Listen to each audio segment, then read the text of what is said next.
Welcome to the Roy Anthony and every Tuesday and every Thursday. Y'all tap in. Is this thing on?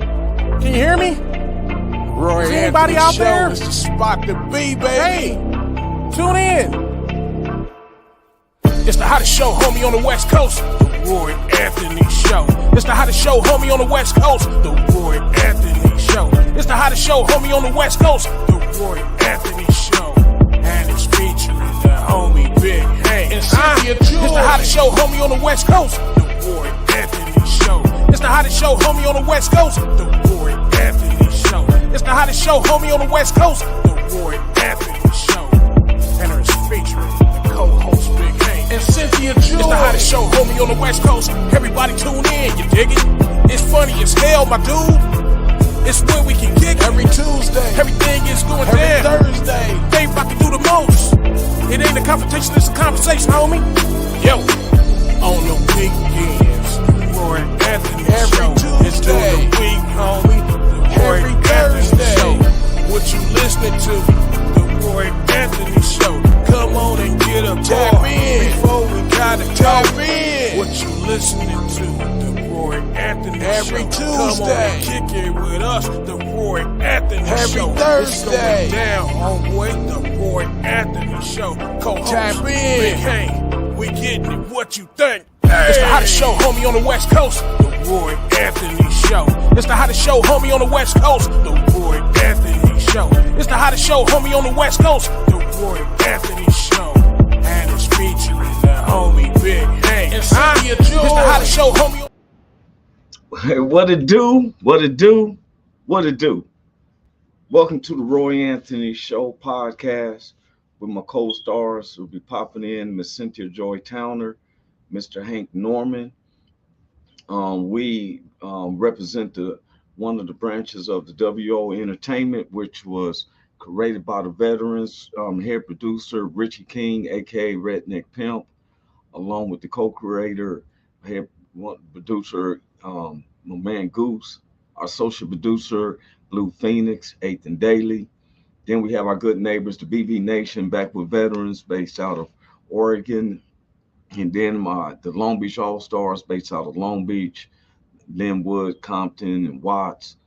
Then we have the WO Entertainment family that's based around the whole U.S., along with our own personal family, friends, and associates, and people who don't like us. We keep pushing it on, you know. And you know that the WO, which it was created to bring awareness to how our veterans on a daily rate commit suicide. And so we pride ourselves on always having a conversation, and we like to sometimes speak upon subjects that other people may find inadequate to speak upon, and we know how to address it in an intelligent way. That's why we say today's topic is discussed with intellect, humor, and freedom of speech. No one is saying that they're completely right. It was just give our outlook of it. There's no point of debating if you like something I say or not. It's just giving my opinion. My opinion doesn't speak for the WO and everybody who's part of the WO. Some things we agree. Sometimes we agree not to agree, you know, but it's having a conversation. It's not a confrontation. It's a conversation. And so we said, you know, this week, I just want to keep it light. You know, there's so much going on in the world today. We've been having earthquakes everywhere, signs of the end times. Volcanoes is blowing up, people killing people, children is missing, and so we said we want to take light this week. We're on our sports. We're going to be talking about a lot of sports. As you can see, I'm a Clippers fan. Everyone knows. I'm a Los Angeles Clippers fan since I've been a kid, and we were so much the underdogs, you know, and I'm not a bandwagoner, you know, I'm a ride till the wheels fall off. Like everybody knows that I am also a Raiders fan when it comes to NFL football. I don't hate other teams. I just, you know, like my team better and hoping that they win, you know, and when you not a bandwagoner, you have to take the wins along with the losses. My Clippers has been in the shadows of the Lakers for years, generations, And I remember you couldn't even give Clipper tickets, getting nobody. I used to get Clipper tickets for free. You couldn't get nobody to take me to the games, to ride with me to the games, right? They used to practice at Southwest College. But when the turn of events, especially with Steve Ballmer, one of the richest men, executive, used to be the president of Microsoft. He bought the Clippers, and I remember I never get when they was selling the Clippers from Donald Sterling, and Jay put a bid in, and nobody touched Steve Ballmer's bid. He put in $2 billion. That was money in his pocket.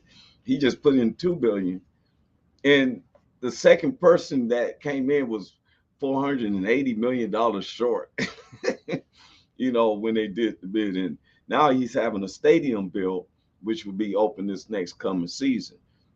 And so my Clippers have came from where we was considered the bottom of the barrel to where we become an elite. Now, of course, I hear Lakers fans, they say, "Well, y'all don't even have a championship when you get," it's coming.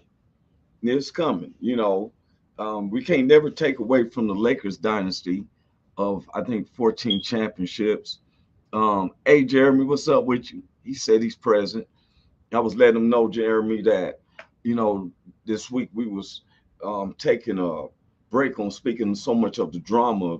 We're gonna keep it on sports this week. And that was the name of the show today. With so much bad going on in the world, let's talk about sports. Sometimes, to me, sports is a way of leaving um, other stuff to the side and putting my energy on, watching my team. As I've been saying, the Clippers are in the playoffs. We're playing the Dallas Mavericks, and our main star, he's going to be playing real soon, but he had a hamstring, and Tyrone Lue, that's our coach, the coach for the Clippers. He, he's known out. He's a championship coach. He won the championship with LeBron James and Kyrie Irving. So now he's playing against Kyrie Irving. And what I like is he knows how to use the depth. I feel like we got nice superstars, and we have Paul George, we have James Harden, we have Russell Westbrook, Terrence Mann, Highland, um, Duke Divac. I mean, we got a core, and that's me. I'm a sports fan. When it comes to my Clippers and my Raiders is my football team. I'm a Dodgers and Royals fan. Not and because they both are blue. I have history with both teams, especially with my family. My mother used to be a big Dodgers fan. She rooted for Sandy Koufax. My grandfather was a big Royals fan, and so I used to wear, both. Got to be careful wearing Royals hats in Los Angeles. Can't be just having KC, you know, on there and stuff. That's that street politicals. But sometimes sports can be release valve, especially if your team is winning it. I've been in areas where, like, especially with the Raiders, when the Raiders football team win, I'm around groups and we're celebrating. Sometimes I get a thrill of when I'm in Kansas City at my brother's house, and my sister-in-law and their whole family, of course, are Chiefs fans, right there in Kansas City, Missouri. And I come in there with my Raiders and stuff, and then don't let my Raiders beat the Chiefs when I'm around. Oh man, it's on. It's and what we call this is innocent fun. It's disturbing when we take it rude. As we know, earlier this year when the Chiefs won the Super Bowl, it kind of got stained with some ill selfish people who want to shoot around a crowd of people, kids and everything. I don't care if you feel a lot of remorse. This is something that you need to spend at least a good 15 to 20 years thinking about your the actions that you do, because you cannot let emotions. I always tell my son, I always tell myself, always control your emotions. A lot of people end up in prison or in dire situations by letting their emotions take over. Remember, this is a game. And so if going around a bunch of other people and you got some type of feud with someone, you know, y'all go take that out somewhere in a deserted area and shoot at each other as much as you want.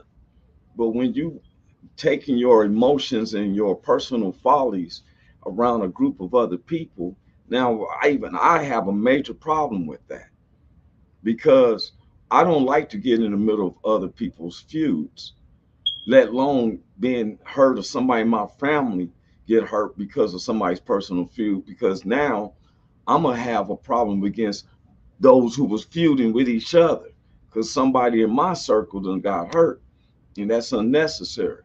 If I have a problem with somebody, I'm not going to take it to where I'm around a bunch of public people and then you taking it around, and then it leaves a stain on other groups. So when you into your sports, remember it's a game. It's no problem. Sometimes people bet, and it seems like ever since they legalized betting, it seems like the refs just don't be neutral on certain things. If you see what I'm saying, somebody always say, "Oh, there's Vegas," you know, um, more fouls being called or more flags being thrown to mess up momentum and giving the balance out to scales, because now we bet on overs and unders. Now I see you can bet as on an individual. Is he going to accomplish this, and is he going to have, like in the NBA, can a player, is he going to have more than 10 points? Would he be over or under? And I stopped doing it myself. Hey, good morning, Starlet. It's good to see you. Good morning, beautiful people. And and I'm gonna tell you, sometimes sports. I used to see where a couple, um, the guys watching the sports and the wife is doing other things, but now wives gets involved with it with their husbands, and I know with my brother-in-law, they go the whole Chiefs thing. I'm gonna tell you, the Chiefs organization should pay my brother and my sister-in-law because when the playoffs and everything, they expect the Chiefs to win, every single time. You know, I said, y'all better be grateful for Mahomes. One ankle injury away and stuff. I've seen people, I've never seen so many people wear a black man's jersey since Michael Jordan, and I'm just teasing and making light. It makes a difference about race, whatever, because I lie to you not. I don't look at race when I deal with sports, and that's one thing I have to like, that sometimes sports seem to bring people more together than actual churches do, because on Sundays it seems like that's the most segregated time in America. It's on Sundays, going to church. After church, we all come together for the football game or the basketball game, whatever. You ever notice that? You know, um, I've come to Kansas City sometimes, and I go into 7-Eleven with my Raiders outfit, and I done been heckled by blacks and whites, Chiefs fans. Oh, I hate them Raiders, and under the breath, oh well, somebody got to wear it. You know what I'm saying? And I'm a true Raiders fan, and I'm a true Clippers fan. One of the things I don't do is I'm not a crazed fan. You know, I don't go tearing up my stuff because my team lost. I set my defeats as well as I set my victories. Now, I can't tell you what I'm gonna do if my Clippers win the NBA championship. I'm planning. I'm gonna lay out. I'm gonna lay out in my own confetti and make angels and stuff for real. Ain't nothing. Nobody, no Laker fans gonna tell me nothing if my Clippers win. Now I've been waiting for Big Hank to come in because one time, I think it was about a year ago, the Lakers was in the same situation, and my Clippers, and he said, I said, I don't know if I'm going with the Lakers, you know. And he's like, oh man, why you not going to support a West Coast team? That's what he was saying to me, right? And you know, blah blah blah blah blah. But soon as my Clippers is playing against Dallas, Big Hank tell me, he said, yeah, I was riding with Dallas. I'm like, what? How you gonna ride with Dallas? And, you know, in Los Angeles. Oh, okay. So guess what happened? My Clippers won. The Lakers lost. And what's so bad about it is that they lost again last night. Yes, I sometimes find this to be humorous and stuff, not taking nothing from the Lakers. But as far as I'm concerned, it's all about my Clippers. Now, before I go back into the NBA, some of us love boxing. I'm a boxing fan. And I'm always paying attention. Like one of my favorite boxers is, I like Terrence Crawford. You know, when I was a little kid, it was Muhammad Ali. It was George Foreman, Frazier. And then I grew up in Roy Jones Jr., Mike Tyson, of course. Let me mention Mike Tyson. Mike Tyson was the Thriller. Mike Tyson, Roy Jones Jr. I've been a big fan. So my latest person, of course, I like my man Deontay Wilder. But when I bring down in weight, one of my favorite boxers, Terrence Crawford, coming from Omaha, Nebraska. I would hear people say, "Oh, he didn't fight nobody. He didn't fight." Let me tell you something. It's like Mike Tyson say, everybody has a game plan until they get that ring and get hit.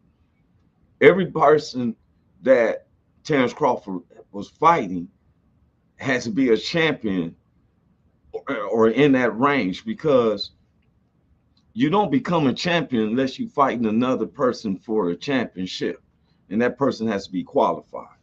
And this man's record is 39-0, and people try to discourage, but I wouldn't care if the person was a mechanic or whatever, and he gets in that ring. Well, somebody, the powers of be, said he was worthy of it, and if you get beat. So I like Terrence Crawford, but I've been paying attention to some of these new cats. Like I've been paying attention to people like Garcia, who I'm gonna be bringing up. He fought Devin Haney, Ryan Garcia, who fought Devin Haney, and David Haney was starting to. I was starting to get my attention because he went to Australia, beat Calabos or whatever his name was, over there in Australia. Then he fought Lomachenko and won by points. And it's science. Some people think that a boxer is supposed to just go in there and just knock somebody out, but it doesn't always come like that. But I like showmanship too. I like when a person who can mix it up in the ring and so there's this one boxer. He's over there in England named Ben Whitaker, and Ben Whitaker is fascinating to me because his confidence is so astounding. His knack. So I've been paying attention to him for the past couple of months and looking at his, and thought I seen this one boxing match and I thought it was just a fluke, but found out this is how he actually boxed. Let me introduce y'all to Ben Whitaker. Check him out.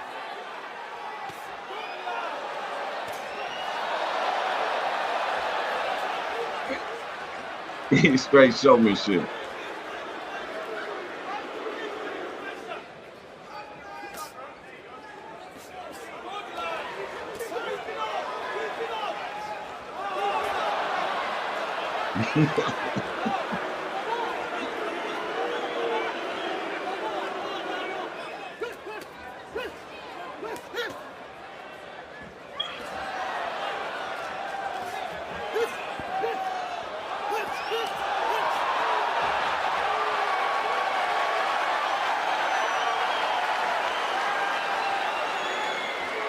Just a showman, man.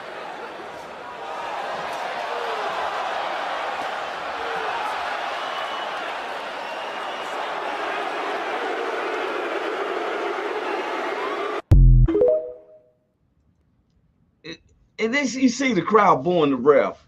Hey man, that's that man's style of fighting, and it works for him and stuff. But the ref was interfering with it. At that old time, the man was entertaining to me. And you know, that's what we like. Me, when I'm watching sports, I like entertainment.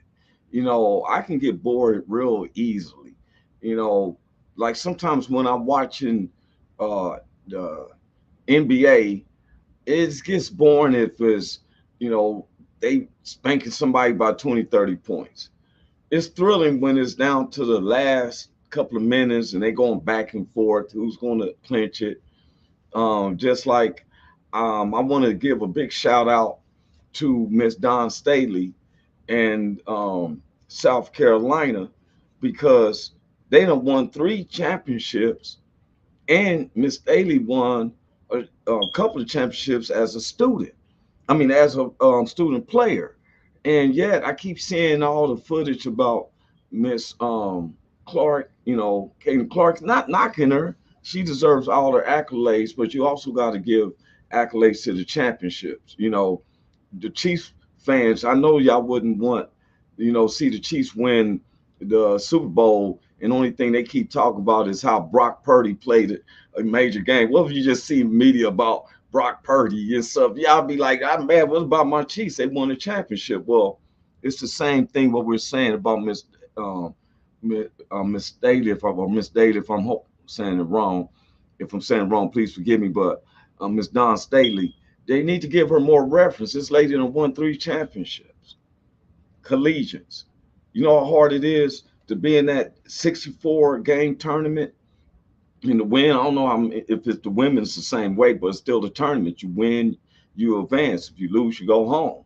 And she don't win 3 of them. These are colleges around the country and stuff. And I'm very, I want to applaud her once again. This is a female coach, and yes, Miss Clark and Clark. They brought a lot of attention because I started watching some of the women, the college women, and the college pros, and I'm looking forward to the WNBA because I see that they brought in a lot of rookies. I never paid attention to women college. I'm being honest, and so until I watched that game with Miss Angel Reese of LSU and Miss Clark last year in NCAA. So it made me want to watch the women's tournament just as much as I watched the men. And I give kudos to that because I like that. But this past Saturday, a young guy named Andy Garcia versus Devin Haney. And before I show the clip, Mr. Garcia had the people believing he wasn't taking the training seriously. Matter of fact, they had Mr. Haney winning 800 to 1. That was the odds because they was feeling that um, Ryan Garcia wasn't taking the fight seriously. Devin Haney, who was undefeated, never been knocked down in his whole career. They had met, I think, about 4 times in the amateurs, and it was split 2-2. But this time, they thinking that, and Ryan is not taking the fight seriously because of the way he was letting the people see how he was acting. They said he was drinking beer during the training camps, that his post that he has over like 8 to 15 million followers, I think, on Instagram or something, that he was speaking about theories and stuff like that, everything besides boxing. So they was even one of the I think one of the athletic, one of the main people who regulates the fights and stuff was wondering, should there be a mental check on Mr. Garcia before the fight, because he brings up about mental health issues. And so they kind of looked past him and he surprised the whole world. I'm going to show you this.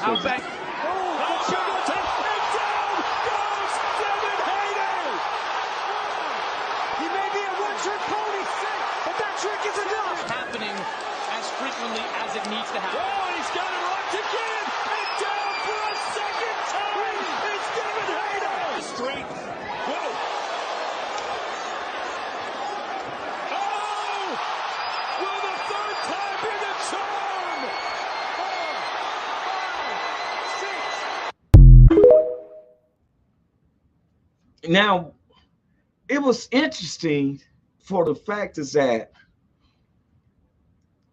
nobody was expecting this man to even win or anything. But what I found intriguing more than him just proving, I wanted to say this, no matter what people think about you, it's what's inside of you. Ephesians 3:20 say, to whom can give you exceedingly abundantly more than you can ask or think from the power inside you. We're talking about God. Where other people can think this of you and that of you, you have to know what you know of your own self. And so it was such a shock because everybody is knowing that this man is 800 to 1 for him to win. 800 to 1. And a lot of people, but it's what he said on the interview after the fight. I want to play this. Check this out. This is his interview. No one believed you could win. We saw the odds go against you 600, 700, 800 to 1, and you just pull off a massive upset. How did you do it? God did. My Heavenly Father, Jesus Christ, I give you all the glory. I couldn't do it without you. I love you so much. Come on, God, you really thought I was crazy? You done lost your whole mind. Ryan, from the very first round, you set the tone. That first left hook knocked Devin. How much did that set the tone for this fight? I mean, my left hook is my left hook. You understand what I'm saying? That's blessed by God. So whenever I land it, it can't put you out or down. How did you know that you were going to be able to land that so frequently? Devin was obviously aware that because you guys overrate everything. You guys hate on me because I'm pretty and shit. Man, that's fucked up. At the end of the day, I've been boxing my whole life, and all I do is love God and try to help the children, and you guys straight hate on me. You guys do not love the truth. The truth is in front of you. I put my fucking reputation on the line for all the kids in the world, and everybody's fucking staying quiet, but me. Ryan, this is a competitive fight right into the middle rounds of this fight. You landed that first knockdown. What were you seeing when you landed that left hand? Man, I don't know, man. I got to gather my thoughts. At the end of the day, I need a shot of beer or like alcohol, something to get my mind going, you feel me? I'm just kidding. Man, can't you guys take a joke, man? But the left hands, the ones that you landed on Devin, how much did that change the fight in the middle, the first one that knocked him down? Oh, yeah, I just knew I had control after that. It's hard to recover from big shots. And, maybe my conditioning wasn't my best, but, at the end of the day, I got the job done. You seem to have some incredible moments early in the fight, middle of the fight. Then there were some moments where you went back a little bit of that shoulder roll at times, fought a little bit more defensively. Was that just a conditioning issue at the time, or was there more to it? I don't know, man. I have ADHD, so I just start doing random things. How much, when you got in there with Devin, why did you believe so much that you were the better fighter? I just know that I've been boxing my whole life. I fought him 6 times. I knew what I could do. But I want to thank my team, man. Guadalupe, Valencia, Cibrano, everybody on my team, man. I put them through hell this camp. I got to give them credit, man. You guys went through it all. Thank you, Oscar. Thank you, Bernard. Thank you, everybody in this arena. NYC, man, I love you guys. I want to come back to NYC. I love NYC. Hey, everybody, go to Tao. Go to Tao nightclub. Let's talk about coming back here, Ryan. This was an amazing fight. You guys are longtime rivals. Is this a fight you'd like to do again? Yeah, let's run it back. All right. Ryan, we'll turn over to Devin Haney. Devin, your thoughts on what happened tonight? Alhamdulillah, Allah is a perfect planner. I'm disappointed with my performance, but I showed that I was a true champion and that I could fight after being knocked down and being hurt. You knew that left hand was Ryan's best weapon. You got clipped with it in the first round early on. It just seemed like you couldn't stay away from it throughout the course of the night. Yeah, he caught me early when I was sleeping on it. He caught me by surprise. I fell asleep on the left hook. We trained for it, but I got in there and I fell asleep, and he caught me with it. When you went down that first time, how hurt were you? How much did that change the course of the fight? I was more surprised than hurt. The first time I wasn't really that hurt. I was more surprised. Like I said, he went in there, he jumped on me, just like he knew he would, but I was just sleeping. How much did his style start to affect you? Because when he did slow down, he turned his back on you at times, made things a little bit complicated. Yeah, no, I thought the ref, let him turn his back, let him hold a little too much. But alhamdulillah, Allah is a perfect planner. He makes no mistakes. We just heard Ryan say, sure, we'll run this fight back. Is a rematch something you'd like to do next? Of course. I thought it was a close fight still. Now, I like Garcia. Now, some people will be upset, well, he was cussing while he was talking about God. There's no condemnation those who believe in Christ. I don't measure him up because of the words he used, but I do it's like I noticed, like Miss Starlet was saying, she said she liked him. Yeah, I think he's cool. And then she said mental health is real.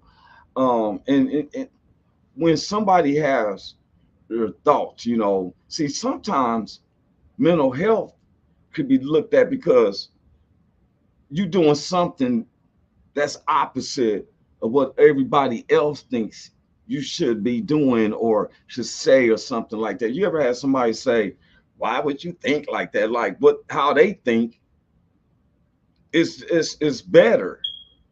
And you got to understand you have your own thoughts. Now, if something's telling you, go in there and take a gun and start shooting people, now I would think that you got some really mental health issues. I was told that if you talk to yourself, it's no problems with that. But if you start arguing with yourself, you got some issues. I would be careful on arguing with myself. I'm gonna do it. You better not do it. You better do it. I'm not doing that. You better. That would be crazy. Sometimes we think of mental issues is because we are thinking outside of the box the way other people may be thinking or perceiving and stuff. Sometimes I used to think I had issues because I'm thinking 50 miles per hour when the people I was around is only thinking at a 25% an hour, like miles per hour. And it's not that you have an issue, it's just that you seeing more things outside of the box than the norms. In psychology, we got norms. There's a thing in norms, especially if you're dealing with psychology and sociology. A norm is, say, for instance, when you're putting your pants on, you may if you wear pants, you may put your left leg in first and then your right leg, or your right leg in first. You never think about it because it's a mental thing, that it's a norm that when you go to put your pants, you rushing. I always put my left leg in first, then my right. Now, if you notice that you have a habit, try testing yourself and see what happens. If you're like, oh, wait a minute, I always go to my left. Let me put my right leg in first. It seems kind of awkward because we have set a norm, and norms are things that we just do without thinking about it. Now, somebody else can come in and say, well, why you put your pants in the left leg? Don't you know if you put in your right leg, you extend your hyperflex so that way that your hip and all that. And you like, what? And then you trying to conform to fit it the way they think is best for you. And now you have a problem because it just don't seem right when you was doing it yourself. And then some people say, oh, you must got some mental issues. How you achieve, how you assume something, how you um, may think of how you feel. You ever had something, like I don't like sweet potatoes, but I like sweet potato pie. Some people say, well, that's crazy. How you don't like sweet potato candy yams, but you like sweet potato pie? Well, one, it's a psychological thing with me because when I was a kid, I got sick one time and I was eating some candy yams and I ended up I was sick with the flu and I ended up throwing it up, which that taste I lost in me. If that's ever happened to anybody where you got sick off of something or something, and then all of a sudden you killed that taste for you. But I like sweet potato pie.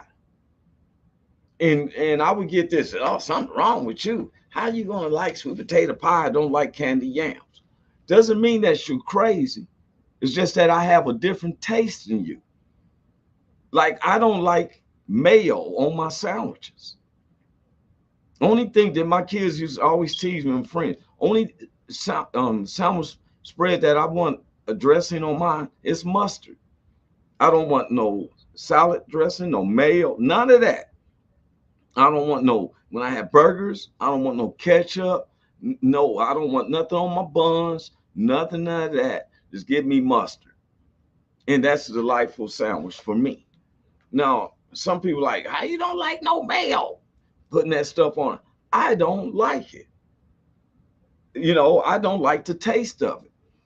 And I've had where I have a big old burger and they done put some salad dressing on the bun and I can taste it. And I'll be like, hey, hold up. Just got some salad dressing because I don't like the taste of it. And so doesn't mean I'm crazy.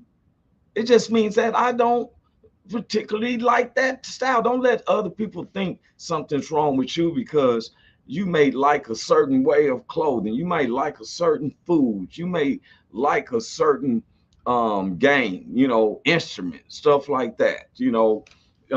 People tend to make people think that there's a mental situation, but it's not sometimes. It's just that you're thinking outside of the box than the others.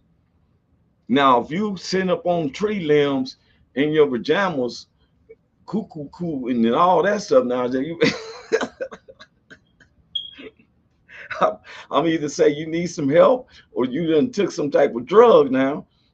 And so we don't need you sitting on no tree limb in the middle of the night acting like you an owl or something, or you run around like, like you're a werewolf or something. And, I remember some people think that some of these movies like the zombies and all that stuff is real. No, it's not, and so you you can beat these people off with a stick if they came at you like they were zombies and see if they but what I was impressed though by Ryan Garcia is because it seemed like he was the only one who believed in himself. Even his trainers, the promoters that was behind him, they grinning, but that nobody believed in him at all, especially the way he was taking in the fight. Oh, now I waited. I wanted to wait for this man to come in. What's up with you, big bro? What's up, Roy Anthony? We got it, man. How you doing, What's sir? the deal? I'm doing good, man. What's the deal, man? I see you got your gear on, light, bright, and all that. I see you. I see Right, you. like, look here. We just got to talk about Ryan Garcia, right? And his shocking victory over Devin Haney. Okay. Yeah, and in the post interview that he had, man, it was awesome and stuff. You go back and check it out. But I told him I was waiting on with you on some of this video source. Now, like everybody knows, and Big Hank's been around me with Laker officials that knew that Anthony Davis was coming to the Lakers before the world knew. Am I correct, Big Hank? We was out in Santa Ana, and the lady was going to let me sit down there with her with the Lakers. And she said, "Oh no, bro, I forgot you got the Clipper cooties." And so Yeah. a lot of people know sort of how sometimes you got to talk to before you go to rehab, right? We was talking about the mental health because they thought that Ryan Garcia was crazy because he was drinking beer while he was training. On this post, he was saying a whole bunch of terrorist stuff, and people thought he was losing his mind. So the odds was 800 to 1 for him. You see, but how you doing, Big Hank? How you doing, bro? I'm good. I'm good, Roy. Everything going good, man. I can't complain. Tell Starlet, what's up? I see you saying, hey, baby, what's going on? Yes, sir. Yeah, everything good, Roy, man. I can't complain about nothing, man.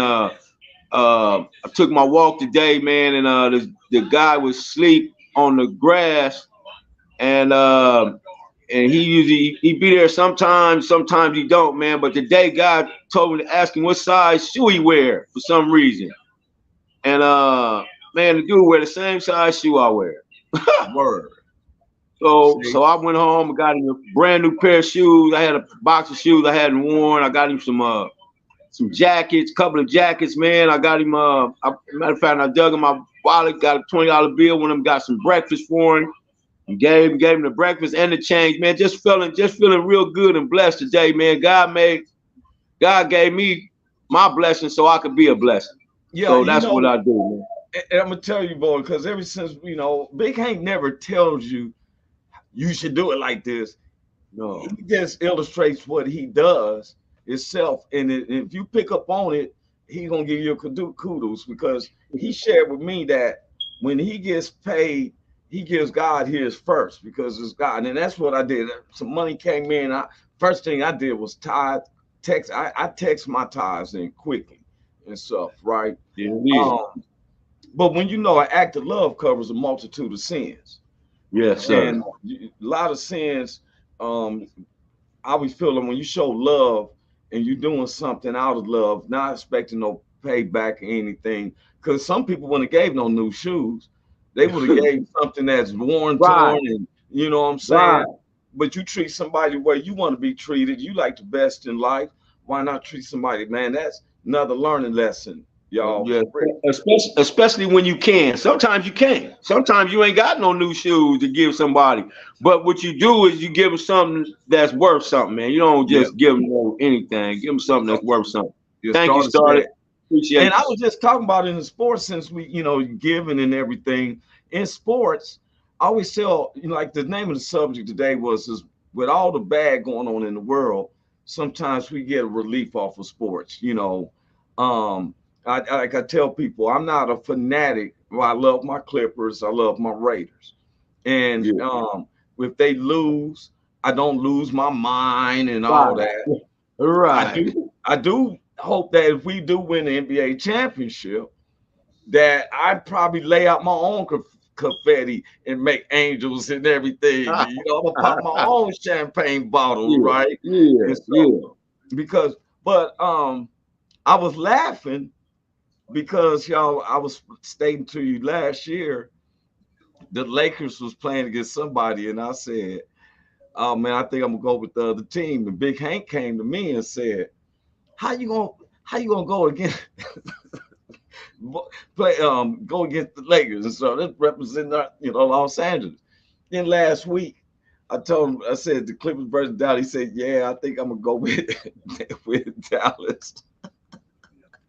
Now, we didn't have Kawhi, but I think that with Tyronn Lue being a championship coach as he is, because he coached with LeBron James and Kyrie Irving and assortment of other guys. So you got to be able to regulate who's showing strength, who we're gonna put here, and all that. And one of the things I loved what he did against the Dallas is that he put Terrence Mann on Luka.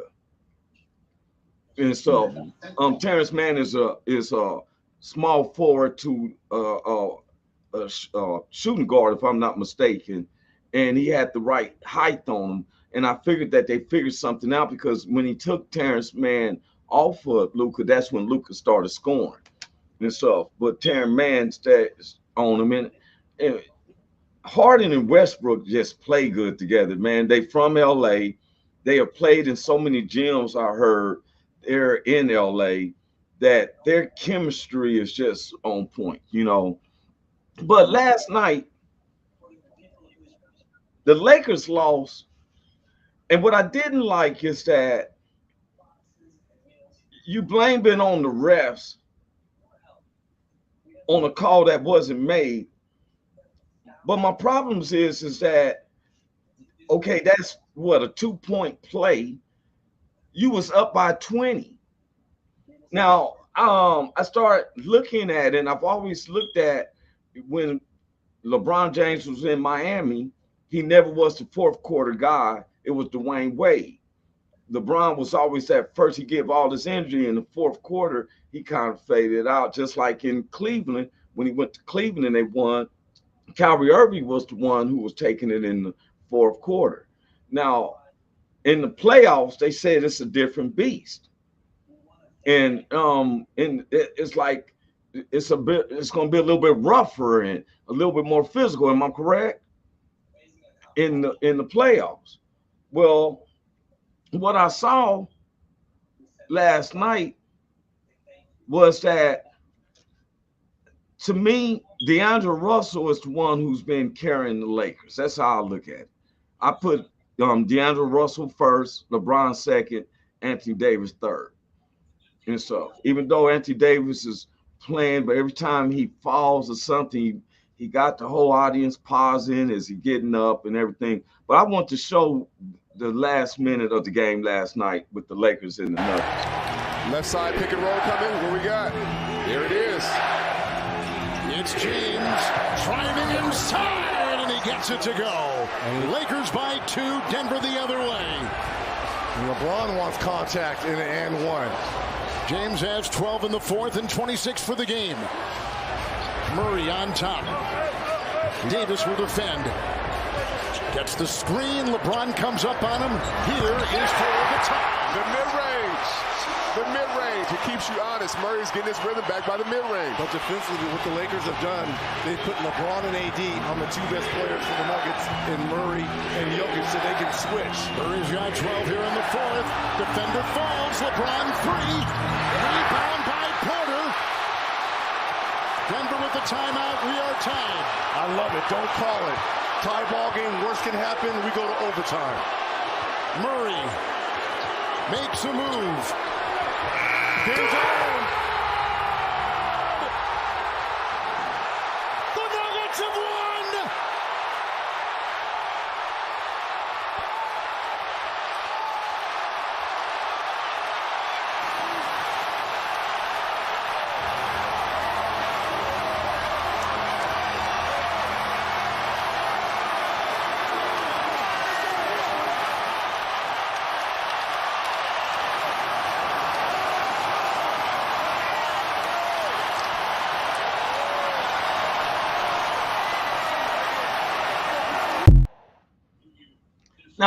Now, you know what made it so thrilling when he made the shot is this, that they was down by 20 in the second half, that they rallied. You know, when you fight for something, you fight for it back and back.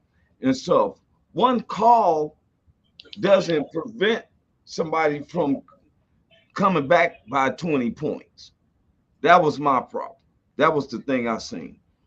But what one of the things that I've seen, and I don't see it from other players as elite, you ain't gonna get some calls, some calls. I noticed that LeBron yells at the officials all the time. If he doesn't get his way, you're complaining to the refs. Now, other thing I noticed is that, dude, you shot a three-pointer, then follow through.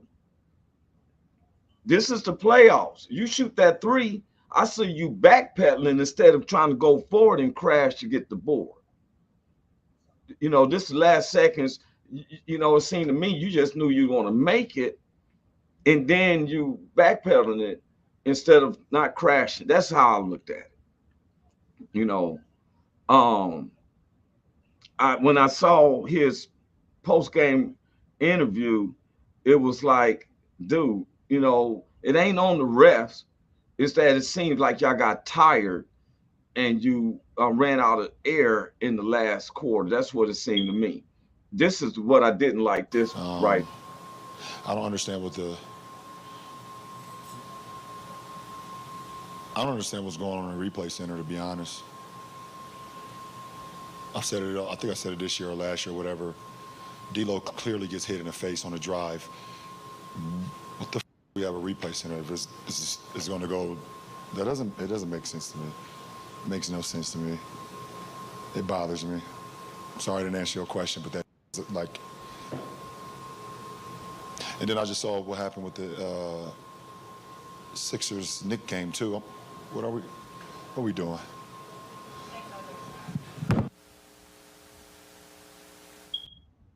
I don't agree with that, Big Hank. Because the 76ers was up 20 points too. They ran out of steam. The refs can't make shots for you. The refs can't play defense for you. The replay center is, if it seems like it is a fragrant one, and to my understanding, Darvin Hand has a chance to request a replay. You can say, hey, I need that to be looked at. Am I correct? I don't know. I don't know if he can do that. I don't know the rules like that. I don't know if he can say. I think he can challenge something or whatever. I think the replay booth is supposed to replay all plays that have any kind of discretion in it. So I don't know. But nobody called a foul. I thought if it was a foul, there wasn't a foul called. He said he got smacked in the face. Then if that's the case, them guys is getting smacked. None of that don't have nothing to do with the 20-point loss. That don't have shit to do with losing by 20 points, man. You know what I mean? That call don't stop him from losing for 20 points. So I don't understand it either. But yeah, it ain't for me to understand. It seems like he's isolating it down to one call, but not addressing the situation. Why getting up and walk away because of, oh no, what's up with the booth? No, what's up with you losing by 20 points? Let's keep it 100. Did you run out of stamina? Don't blame it on the refs or one call. I want to know why you lost. You had 20-point lead into the fourth quarter and you lose them 20 points. Yeah. Is it, sir, because your stamina ain't up to par? You know, you're supposed to be the King James of the NBA. I don't understand how you let 20 points get away.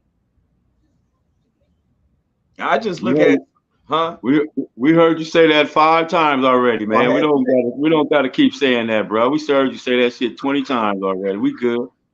We good, man. We good. Can I tell y'all how? Hey, I go through this though in the leg field because, me myself though, I had to take. I like this. No Kawhi, no problem. The Los Angeles Clippers take game 1 against Kawhi. No problems. Yes, sir. Yes, sir. Well, we play tonight, and I'm hoping that we keep it up and stuff. Big Hank though, I've been clowning with the sports and stuff, but the story that you gave today, it wasn't a story. It was he was telling what he did. I want you to know that, man. That's how if the whole world, or just say that our city, our United States, just thought about doing something and safer beside ourselves. Yes, I noticed a lot of individuals blame corporations and stuff. Oh, corporation doing this and they doing that, but you as an individual won't even try to help your neighbor or something. Mick Hank said, you see this guy out there once in a while, and he's laying out there on the grass, and he's like, you know what? The Spirit of God tells you stop. Ask him what size shoe he wear. Then you like, hey, now see, somebody else would ignore them. Me myself, I probably would have been walking by and it's like, hey, now if they was hungry or something, but to go back to your place and not only bring them some shoes and a jacket and then give him $20 to feed them, guess what? He might feel motivation now. I can do something more instead of laying. Yeah, man. Even if it don't, I just hope it make him feel better about himself. You know what I mean? He was walking around in the streets with some shoes that didn't fit on his feet. He had to walk on the back of them because they was too small.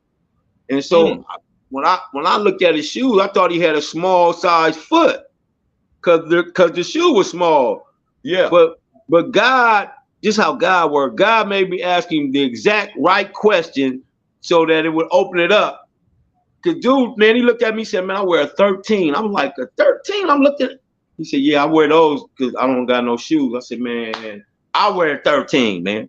I'll be right back, man. You gonna be here for a minute?" That's what God opened it up and made him have the same size shoe I wear. Come on now, only God can do that. And your thought process of then when you saying, "I'm gonna go not only get the shoes," now while you're going back to the house, I'm thinking, I'm gonna get other stuff for him. Yeah. I say, you know what? You say I dug into my pocket and pulled out a dub. Well, I don't. When I go work out, I don't take no money with me. Exactly. I don't take my wallet. I don't stiff no money in my sock. So my wallet is back here. So when I got back home, I just looked at my wallet and pulled $20 out and kept on pushing back up there, man, and made it happen. And I'm telling people, if you're a young person, you in the sports, you're doing sports and everything, look here.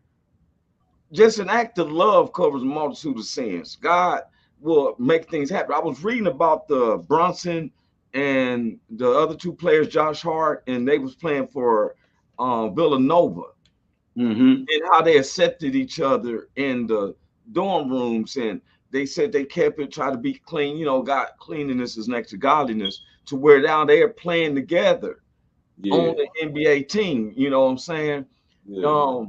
I thank the Lord that when we can have, like, if you think you're doing bad and you see somebody else who's doing a little worse than you, don't turn your head and like, well, I'm doing just as bad as you is, but you're not. Yeah. And you got major blessings coming on with that, and I feel that man was blessed. God was letting him know, hey man, somebody's there for you. I got somebody for you too, man. I got somebody that's gonna look out for you. That's what God do. He look out. God look out for the birds and the bees. You don't think he gonna look out for you? You feel me? That helps me, man, because personal things go through and everything, and I try not on social media. I never tell people, here's person dying or this. You feel me? But I just ask, prayers. There's so many people answering that passage that you have about prayer. I posted on my stuff.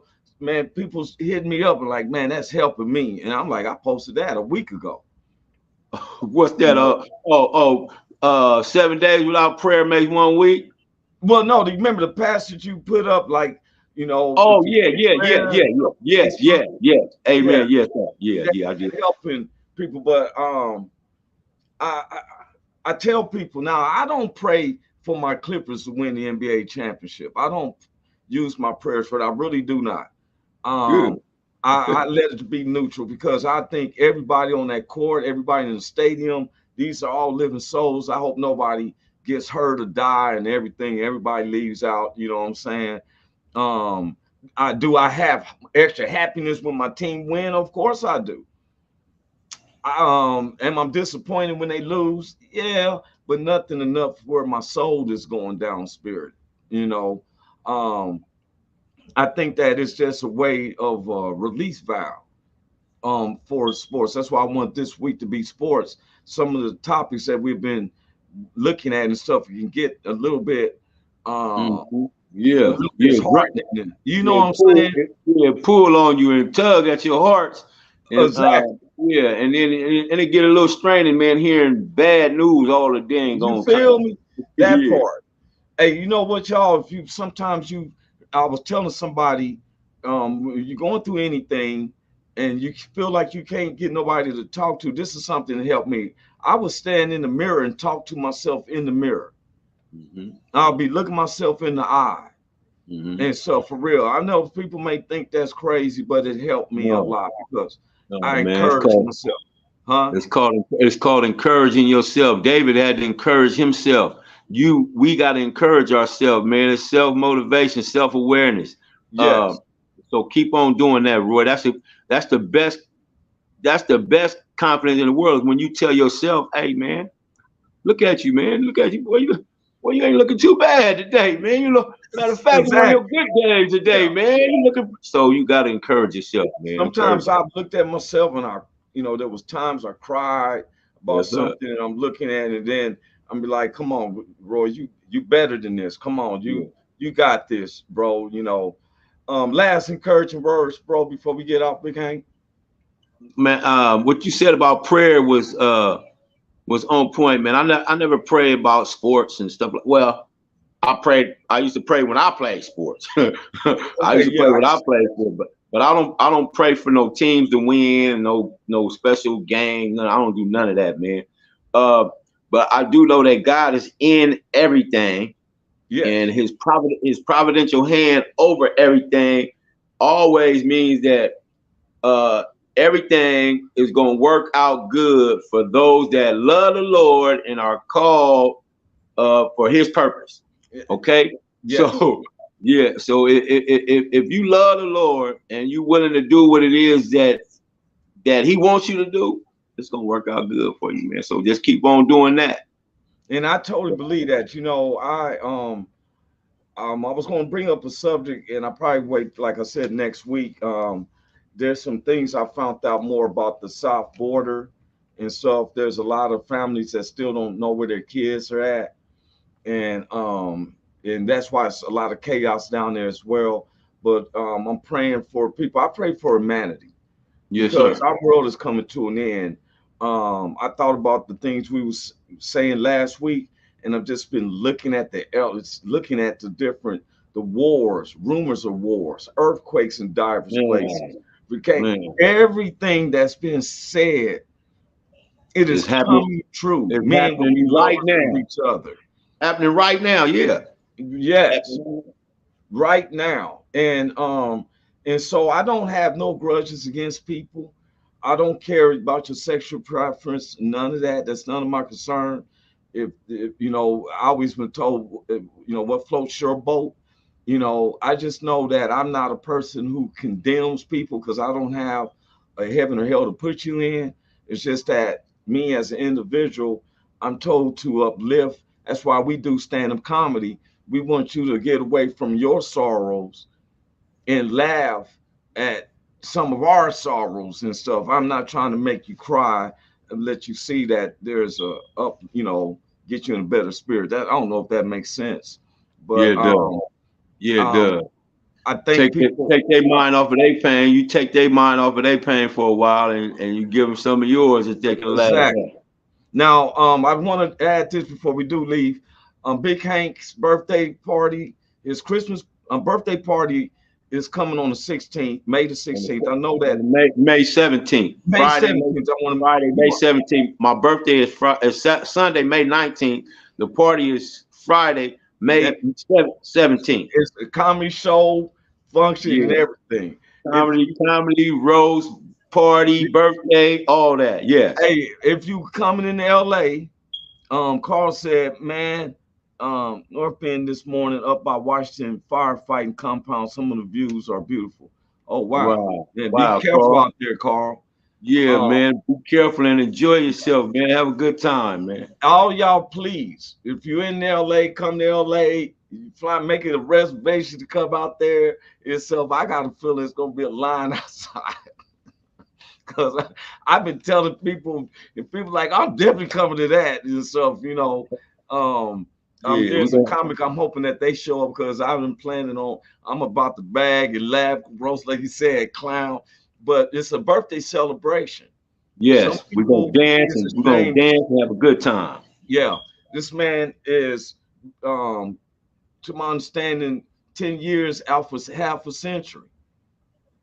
Oh, yeah. I'll be turning half a century, right? I'll be turning 60. Yes, sir, man. Hey, man, that ain't nothing but a blessing from God, because there was a time in our lives we did not think we were going to see the next birthday. Oh, no way. I think I was going to get the 60. I know I didn't think I was going to make it, man. Me neither, man. But we're here, and it's for a reason. Anything that people said they watch us, sometimes they watch the show, just trust me. God is closer to you than your own mouth. Only thing you got to do is say, God, forgive me of my sins, come into my heart and help me. And he'll do it just like that. Just like that. Yeah. So, Good word. man, Good God word. love for you, man. Love you too, man. Smile. I love you. Big Hank loves you. And God Love loves y'all, man. Yes, sir. We love y'all, man. Hey, real. good luck to the Clippers tonight, man. Well, we don't believe in luck. We believe in universal law. All right, man. Okay, bro. God bless y'all. Welcome to the Roy Anthony and Friends Show. Every Tuesday and every Thursday. Y'all tap in.